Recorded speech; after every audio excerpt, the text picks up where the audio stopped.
میرا خطاب تو وہی لوگ ہوتے ہیں مخاطب ہمیشہ کہ بھائی جو حضور کی واقعی غیرت مند غلام ہیں بس.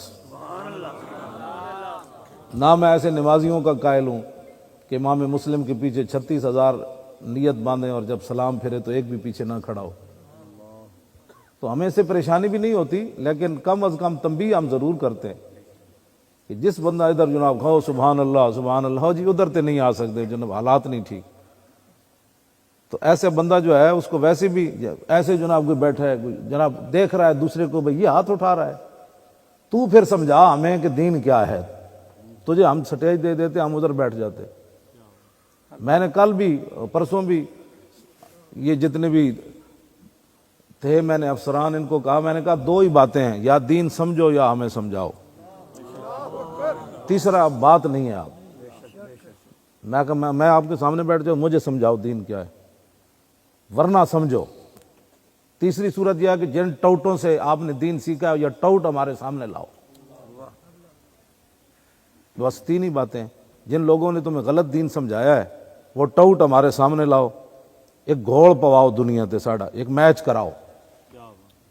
جنہاں ٹوٹا نے دین دی غلط تشریح کی تھی، یہود و نصارہ دی ایجنٹ حکمرانہ دے تھلے لگ کے حالات دا اپنے مدرسے بچائے، اپنی خانقاہاں بچائیاں اور اپنی مسجداں بچائیاں اور اپنے آپ دیاں شخصیتاں بچائیاں، حضور دی عزت تے پیرا نہ دے سکے، وہ ٹوٹ ساڑے سامنے لے آؤ. تو یا پھر ساڑی گل سمجھو، نہیں جی ہم تو دین نہیں جانتے. میں نے کہا نہیں جانتے تو پھر ہم سے سمجھو، اس مسئلے کی اساسیت کو سمجھو. تو بہرحال ہمارا تو اتنا ہی کام ہے، منوانا تو ہمارا کام نہیں ہے. تو اس مسئلے کی اساسیت کو سمجھو، ناموس رسالت کے مسئلے کی اساسیت. ناموس رسالت کے مسئلے کی حساسیت کو سمجھا جائے، ہمارا اتنا ہی مطالبہ ہے، کوئی ہمارا کوئی بات نہیں. اس کی جو حساسیت ہے اس کو سمجھا جائے. نہیں سمجھ آتی تو پھر سمجھو. ہر نتھو پھتو غیرے کو ہم اس مسئلے میں بات کرنے کی اجازت نہیں دیتے. ایک افسر مجھے کہنے لگا، جن رٹی رٹائی جو ان کو جملے پڑھائے جاتے، وہ کہنے لگا دیکھیں نا جی ہمیں سائنس حاصل کرنی چاہیے. میں نے کہا رک جا، یہ تیرے رٹے رٹائے جملے ہیں. میں نے کہا بتا عبد القدیر کو ہم نے قومی مجرم بنایا.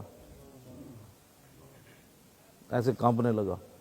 میں نے کہا ایک ہی سائنسدان تھا، تم نے اسے معافی منگوائی ٹی وی پر کھڑے ہو کر، بھئی میں قومی مجرم ہوں، میں نے راز آؤٹ کیے ہیں، میں نے ایٹمی لوگوں کو میں نے کہا دنیا کے اندر مجرم تم نے بنایا عبد القدیر کو کہ ہم نے بنایا.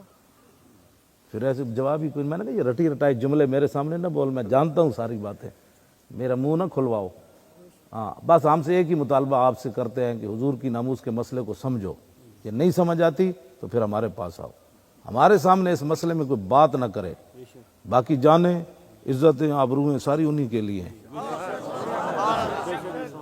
پرچہ کاٹو، ابھی جیل بھیجو، ہمارے حاضر. ہم نے کیا کرنا ہے؟ کوئی ہمیں کسی بات کی پرواہ نہیں ہے. تمہیں کوئی غلط فہمی ہے اس مسئلے میں؟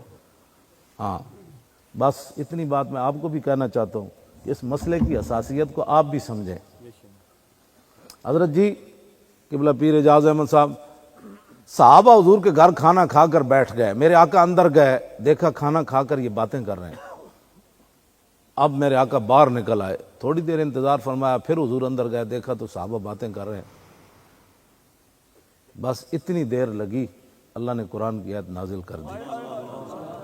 یا ایھا الذین آمنوا لا تدخلوا بیوت النبی الا یؤذن لکم الی طعام غیر ناظرین اناہ ولکن اذا دعیتم فادخلوا فاذا طعمتم فانتشروا ولا مستانسین لحدیث ان ذلکم کان یؤذی النبی فیستحیی منکم واللہ لا یستحیی من الحق. اتنی لمبا قرآن رب نے نازل کر دیا. میں میرے محبوب کے گھر آئندہ داخل نہیں ہونا، آئندہ کھانے کا ٹائم ہو تو میرے نبی کے گھر کی طرف بھی نہیں دیکھنا. غیر ناظرین اناہ، کھانے کے ٹائم اناہ کہتے ہیں عربی میں. تو ادھر دیکھنا بھی نہیں ہے کھانے کے ٹائم کے حضور کے گھر کیا پک رہا ہے. دھواں اوپر اٹھ رہا ہے تو کیا پک رہا ہے اس وقت. ہاں جی دیکھنا جی ٹائم ہے، نہیں دیکھنا. ولیکن اذا دعیتم فادخلوا، ہاں جب تم میرے محبوب تمہیں بلایا جائے میرے نبی کے گھر تو پھر آ جاؤ. فاذا طعمتم، جب میرے نبی کے گھر تم کھانا کھا چکو تو فانتشروا، فوراً نکل جاؤ. ولا مستانسین لحدیث، اب کسی کو یہاں بیٹھ کر باتیں کرنے کی اجازت نہیں ہے۔ میں اب بتائیں اتنی بات بھی ہو گئی، آپ کہتے ہیں جی تھوڑی سی برداشت بھی تو ہونی چاہیے۔ میں کہ خالق اور مالک ہو کر برداشت اس نے نہیں کیا تو میرے جیسا کلمہ پڑھ کے کیسے برداشت کر سکتا ہے؟ تو کیسے کون سے دین کی بات کرتا ہے وہ ہمیں بھی سمجھا۔ حضرت اگلا لفظ بہت ہی عجیب ہے، ہاں جی، ان ذالکم کان یؤذی النبی، یہ تمہارا بیٹھنا میرے نبی کو دکھ دے گیا۔ بتائیں جی گستاخ رسول کی بتیاں جلنے سے نبی کو دکھ ہوا کہ نہ ہوا؟ اور جو ان بتیوں کی حمایت میں ہمارے علماء کو گرفتار کریں اور جناب روڈ بند کریں کہ یہاں گستاخوں کی بتیاں جلنی ہیں، تو صرف نبی کو اتنا، وہ صحابہ بیٹھے، صحابہ وہاں چغلیاں نہیں کر رہے تھے بیٹھ کر، حضور کی شانیں ہی بیان کر رہے ہوں گے نا، لیکن فرمایا نہ، میرے نبی کو جو دکھ ہو گیا، شانیں بھی بیان کرنی ہے تو اس صورت میں کرو میرے نبی خوش تو ہو۔